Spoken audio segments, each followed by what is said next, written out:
بچوں، آج ہم لوگ پڑھیں گے سبق نمبر 3، یعنی آپ کے بک کا جو تیسرا چیپٹر ہے، تیسرا لیسن ہے، وہ ہے روٹی۔ روٹی سمجھ میں آتی ہوگی بات آپ کو۔ روٹی کا مطلب کیا؟ روٹی کا مطلب کھانے والی چیز۔ بہت طرح کی روٹی ہوتی ہے، ایک نان روٹی ہوتی ہے، ایک چپاتی والی روٹی ہوتی ہے، مکئی کی روٹی ہوتی ہے، وہ سب الگ الگ طرح کی روٹی ہوتی ہے۔ تو آج ہم لوگ پڑھیں گے روٹی کے بارے میں۔ اوپر میں لکھا ہوا ہے کہ روٹی ہماری زندگی کی اہم ضرورتوں میں سے پہلی ضرورت ہے۔ ظاہر سی بات ہے، انسان کی جو بیسک نیڈس ہے، جو بنیادی ضرورت ہے، جس کے بغیر وہ جی نہیں سکتا، اس میں کھانا پینا بھی ہے۔ تو اس کھانے میں روٹی ایک حصہ ہے، روٹی کھانے کا حصہ ہے۔ پھر کہہ رہے ہیں کہ روٹی کا استعمال بھوک مٹانے کے لیے کیا جاتا ہے، لیکن اگر روٹی ذائقے دار ہو، مطلب ایسی روٹی ہے جس کو کھانے کے بعد مزہ آتا ہو، تو پھر بات کچھ اور ہوتی ہے۔ لوگ الگ الگ ذائقہ لینے کے لیے طرح طرح کی روٹیاں بناتے ہیں۔ آئیے دیکھیں کن کن صوبوں میں، یا صوبہ کہتے ہیں راجیہ کو، ریاست کو، کن کن صوبوں میں کس کس طرح کی روٹیاں بنائی جاتی ہے۔ ہندوستان ایک ایسا ملک ہے، ایک ایسی کنٹری ہے کہ یہاں کی جو تہذیب ہے وہ بہت ہی پرانی اور الگ طرح کی ہے۔ یہاں الگ الگ شہروں میں یہاں کا کھان پان، یہاں کا جو پہناوا ہے، وہ سب بدل جاتے ہیں۔ الگ الگ حصوں میں الگ الگ کھان پینا اور پہناوا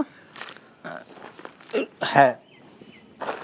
تو جب آپ لکھنؤ جائیں گے یا کبھی جانے کا موقع ملے گا تو آپ دیکھو گے کہ لکھنؤ کی جو تہذیب ہے، لکھنؤ کا جو کلچر ہے، وہ الگ طرح کی ہے۔ تو آئیے ہم لوگ اس سبق کو پڑھتے ہیں اور سمجھنے کی کوشش کرتے ہیں کہ ہندوستان میں جتنی طرح کی روٹیاں دیکھنے کو ملتی ہے، اتنی شاید ہی دنیا کے کسی اور ملک میں ملتی ہوں۔ سب سے پہلے آتا ہے گرما گرم پھلکا۔ جو پھلکا ہوتا ہے، جسے آج بھی گاؤں اور قصبے میں گرما گرم توے سے نکال کر چولہے کے سپرد کر دیا جاتا ہے۔ سپرد کرنا میں سونپنا۔ پھلکی ہوتا ہے، آپ دیکھیں گے شادی بیاہ میں جو کچوڑی ہوتی ہے، جو نمک ڈال کر بنایا جاتا ہے، اسے پھلکی کہتے ہیں۔ تاکہ پھول کر کپا ہو جائے۔ ہلکا پھلکا جس کی پرت نکال کر کمزور سے کمزور ہاضمہ والا انسان، ہاضمہ کہتے ہیں ڈائجسٹ کو، تو ہاضمہ والا انسان بھی آرام سے کھا پچا سکتا ہے۔ اور پھر لیجئے پھلکے کی بڑی بہن چپاتی، یعنی پھلکے سے بڑا ہوتا ہے وہ چپاتی، جسے بیلن پر نہیں، ہتھیلیوں میں تھپک تھپک کر چپٹا اور گول بنایا جاتا ہے۔ یہ پہلے زمانے میں ہوا کرتا تھا کہ ہاتھوں پہ روٹی کو گول کیا جاتا تھا، دونوں ہاتھ پہ مار مار کر۔ لیکن آج کے موجودہ زمانے میں جو ہے بیلن آ گیا ہے روٹی کو بیلنے کے لیے، پہلے ایسا نہیں تھا۔ بنانے والا زیادہ ہنرمند ہو تو چپاتی کو اپنے ہتھیلی کے پچھلے حصے پر بٹھا کر حفاظت سے کھینچتا تانتا ہوا اچھال کر رومالی روٹی کی شکل دے دیتا ہے، اور رومالی روٹی کو سیدھے نہیں بلکہ الٹے توے پر پکاتا ہے، یعنی توا کو الٹا کر کے بنایا جاتا ہے۔ ان کے علاوہ خمیری اور تندوری روٹیاں ہیں، جن کا مزہ اور تاثیر توے کی روٹی سے بالکل مختلف ہے۔ یعنی جو روٹیاں توے پہ بنائی جاتی ہے، اس سے اس کا ذائقہ مختلف ہے، الگ ہے۔ لکھنؤ اور حیدرآباد میں مسلمان باورچیوں نے نئی نئی روٹیاں ایجاد کیں، جو ان علاقوں کے لذیذ پکوان کا اہم جز بن گئی۔ جز کہتے ہیں حصہ کو، پارٹ کو۔ لکھنؤ میں آٹا دودھ ملا کر کیسر یا مہک اور رنگ والی شیرمال پکائی جاتی ہے، جسے دودھیا روٹی یا میٹھی روٹی بھی کہتے ہیں۔ اب آپ جو لوگ لکھنؤ گئے ہیں وہی لوگ جانتے ہوں گے، وہاں کے جو ہوٹلوں میں کھائے ہوں گے۔ تو پھر کہتے ہیں کہ حیدرآباد کی بکر خوانی اس سے ذرا بھی کم نہیں ہوتی۔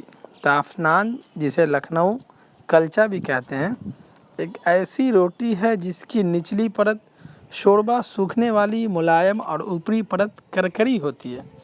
پرتگالی اپنے ساتھ پاؤ روٹی لے کر آئے، جسے بنانے کے لیے خمیر ڈال کر آٹے کو اٹھایا جاتا ہے۔ اب آپ کو ایک بات سمجھ میں آئے گی کہ پاؤ روٹی کون لے کر آئے ہندوستان میں؟ تو پرتگالی لے کر آئے، جسے بنانے کے لیے خمیر ڈال کر آٹے کو اٹھایا جاتا ہے۔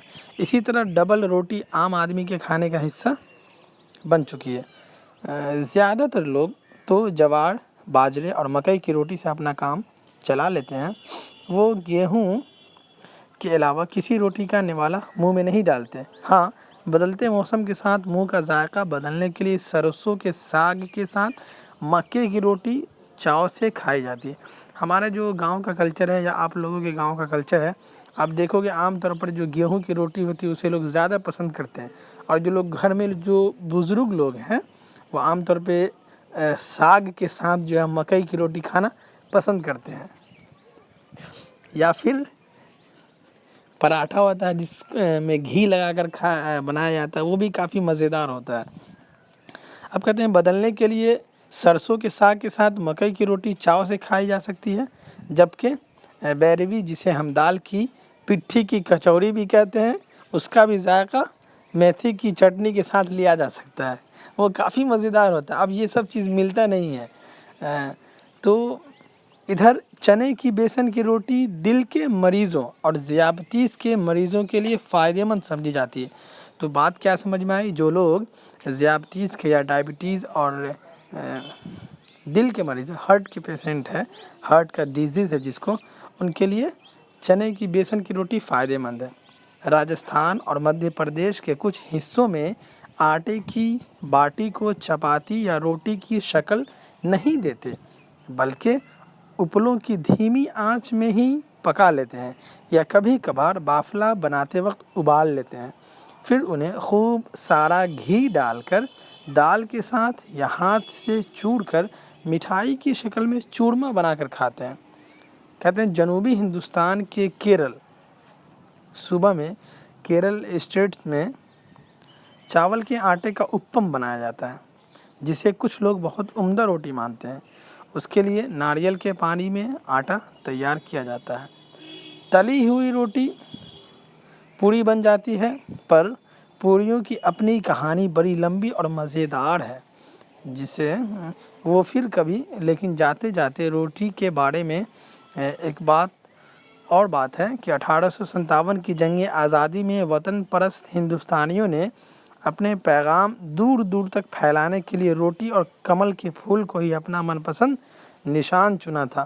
تو بچوں اس سبق سے بات یہ سمجھ میں آئی کہ ہمارے ہندوستان کی جو مختلف تہذیب ہے اور الگ الگ لوگ یہاں بستے ہیں، الگ الگ قوم کے لوگ ہیں، ان کے کھان پان بھی الگ الگ ہے۔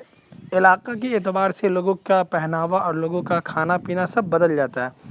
آپ حیدرآباد جاؤ گے تو وہاں کی کچھ اور روٹی آپ نے پڑھا، لکھنؤ جاؤ گے تو وہاں کی روٹیاں کچھ اور ہے، پھر اس طرح سے آپ نے یہ سمجھا ہے کہ یہاں کے روٹیوں کی کئی طرح کی قسمیں پائی جاتی ہے، جیسے تافتان ہے، بکر خوانی ہے، شیرمال ہے، رومالی روٹی وغیرہ وغیرہ۔